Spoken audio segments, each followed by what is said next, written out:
గాక. యేసు నామములో వారి వ్యాపారాలు అభివృద్ధి చెందును గాక.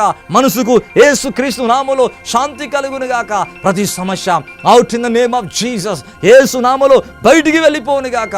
స్వస్థపరచండి నాయన, నీ పిల్లల్ని బలపరచండి ప్రభా. మన మనసు రూపాంతరము చెందినట్లుగా, దినదినము మనసు అయా రూపాంతరం చెందినట్లుగా నీ వాక్యము ద్వారా మార్చండి. అదే తలంపులు, పాత తలంపులు అయా, పిసిని తలంపులు నాయన, బలహీనమైన తలంపులు నాయన, పనికిరాని తలంపులు నాయన, చెడు తలంపులు కాకుండా విశ్వాసముతో అయా, విశ్వాసం నుండి అధిక విశ్వాసంలోకి, మయా తండ్రి వెలుగులోంచి అధిక వెలుగులోకి, మహిమ నుండి అధిక మహిమలోకి అయా, మీ నామములో రూపాంతరం దినదినం మా తలంపులు మార్చుకుంటూ అధికమైన శక్తిలోకి వెళ్ళున్నట్లుగా సాయం చేయండి. మా దేశమును దీవించు నాయన, అయా మా రాష్ట్రమును దీవించు నాయన, మా ప్రజల్ని దీవించు నాయన. ప్రతి ఒక్క అయా తను ఎక్కడైతే చూస్తున్నారో ఈ కార్యక్రమాన్ని అందరి కుటుంబంలో గొప్ప కార్యములు చేయండి. ఏమైతే ఆగిపోయినాయో ప్రభా, ఏమైతే ఇబ్బందిగా ఉందో నాయన, వేటిని బట్టి కన్నీరు కారుస్తున్నారు ప్రభా, వారి పిల్లల్ని బట్టి నాయన, వారి సంతానాన్ని బట్టి నాయన, సంతాన లేమిని బట్టి నాయన, అయ్యా ఇంట్లో ఉన్న ఏదైతే కష్టం ఉందో ఆ కష్టాలని తీసేయండి ప్రభా.